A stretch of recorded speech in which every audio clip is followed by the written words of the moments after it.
Selamat pagi, shalom, dan salam sejahtera bagi kita semua. Teman-teman semua, kita akan kembali merenungkan firman Tuhan pada pagi hari ini. Saya Pendeta Abiel Terpapalan. Mari kita bersama-sama dalam doa.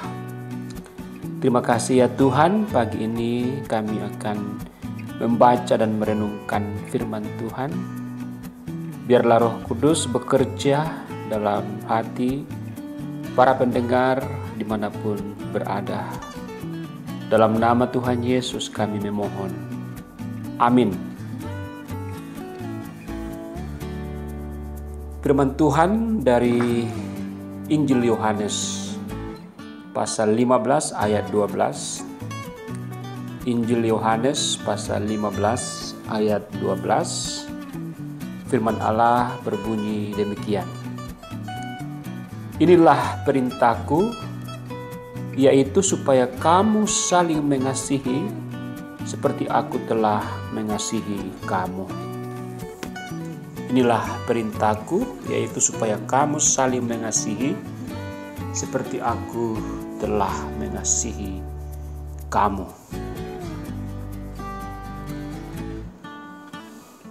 Teman-teman yang dikasihi oleh Tuhan Yesus, hati atau kalbu sebagai potensi sadar rasa manusia difungsikan untuk mencinta dan mengasihi sesama. Namun hati pun dapat difungsikan untuk menyebarkan rasa benci, iri, dengki, dan dendam kepada sesama sebagai orang lain. Dengan kasih, orang lain diterima sebagai sesama atau bagian dari diri sendiri. Sedangkan dengan kebencian, orang lain tidak diperlakukan sebagai sesama, melainkan tetap sebagai orang lain yang dijadikan seteru.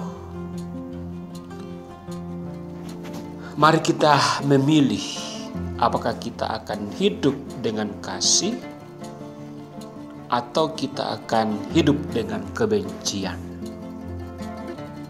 Sebagai orang-orang yang telah ditebus oleh Tuhan Yesus sebagai Tuhan dan Raja kita, tentu kita akan selalu berpedoman pada apa yang diperintahkannya. Salah satu perintah yang muncul dalam kitab Yohanes adalah supaya kita saling mengasihi. Ini disebut sebagai perintah karena dimulai dengan kalimat inilah perintahku atau inilah perintah Yesus. Dan ketika kita memutuskan untuk hidup dengan kasih, maka tentu kita akan berpedoman kepada apa yang telah lebih dulu dilakukan oleh Tuhan kita. Seperti dalam sambungan firman Tuhan pagi ini dikatakan seperti aku telah mengasihi kamu. Seperti aku telah mengasihi kamu. Jadi menurut Injil Yohanes, orang yang taat pada perintah Yesus untuk mengasihi sesamanya adalah mereka yang memahami dan menghidupi kasih yang telah dipraktikkan oleh Tuhan Yesus yang dicatat di dalam Injil. Nah, berbicara tentang kasih Kristus berarti berbicara tentang pengorbanan. Tidak ada kasih yang lebih besar daripada kasih seorang sahabat yang memberikan nyawanya bagi sahabat-sahabatnya, atau kasih seseorang yang memberikan nyawanya bagi sahabat-sahabatnya. Berbicara tentang nyawa, maka juga erat hubungannya dengan hati. Hati atau kalbu sebagai potensi sadar rasa manusia untuk difungsikan mencinta dan mengasihi sesama, ataupun sebaliknya difungsikan untuk menyebarkan rasa benci, iri, dengki, dan sebagainya. Tentu dalam kehidupan kita selalu menunjuk kepada hati. Berbicaralah dengan hati, memujilah Tuhan dengan hati, mencintalah dengan hati, dan seterusnya. Dengan kata lain, bahwa hati kita harus terus-menerus dijaga supaya berpadanan dengan isi hati Tuhan yang rela berkorban demi umat manusia. Itulah sebabnya kitab Amsal berbicara luar biasa tentang hati. Dikatakan bahwa jagalah hatimu dengan segala kewaspadaan, karena dari situlah terpancar seluruh kehidupan. Terpancar seluruh kehidupan, yaitu kehidupan yang mencinta, yang mengasihi, yang rela berkorban demi untuk orang lain.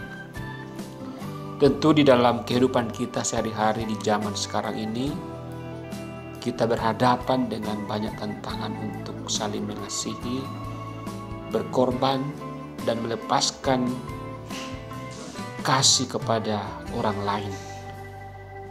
Karena kita diperhadapkan dengan banyaknya kepentingan pribadi, golongan, dan juga kepentingan-kepentingan lain. Bahkan dalam persaingan-persaingan untuk meraih yang terbaik. Tetapi ingat teman-teman yang dikasih oleh Tuhan Yesus, ini adalah perintah Tuhan Yesus. Mungkin kita bisa katakan bahwa ini adalah sakramen Tuhan Yesus. Pesan Tuhan Yesus supaya apapun yang kita alami, apapun tantangan yang kita hadapi, bagaimanapun persaingan yang kita harus jalani, tapi aspek saling mengasihi, aspek untuk berkorban demi orang lain tetap harus digalakkan dalam hidup sebagai orang-orang yang percaya. Mari memilih untuk hidup dengan kasih, dan mari memutuskan untuk membuang kehidupan yang penuh dengan kebencian bagi orang lain. Semoga firman Allah ini mendorong kita untuk terus saling mengasihi dalam hidup ini. Amin. Mari kita berdoa.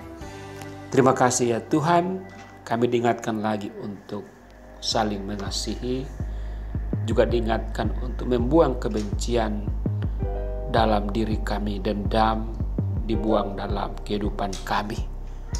Tolong kami oleh kuasa Roh-Mu yang kudus untuk melakukannya. Haleluya. Amin. Terpujilah Kristus, dan selamat terus mengasihi dan sukses selalu. Immanuel.